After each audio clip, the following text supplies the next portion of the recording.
आता तुम्ही मतदान केंद्रावर जेव्हा मतदान करण्यासाठी जाता त्यावेळेस हे मशीन तुम्ही नक्कीच पाहिलं असेल.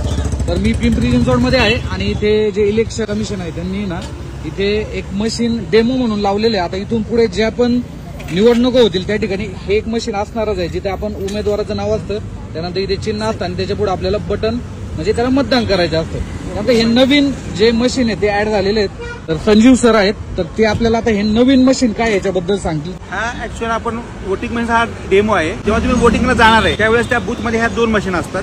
ह्याला म्हणतात आपण बॅलेट युनिट, ह्याला म्हणतो आपण व्हीव्हीपॅट युनिट. त्या मशीनमध्ये काय होतं, आपण ज्या पक्षाला किंवा ज्या चिन्हाला आपण मतदान केलेलं आहे त्याचं त्या ठिकाणी एक स्लिप तयार होते. ऍक्च्युअल हा एक प्रिंटर कम एक बॉक्स आहे.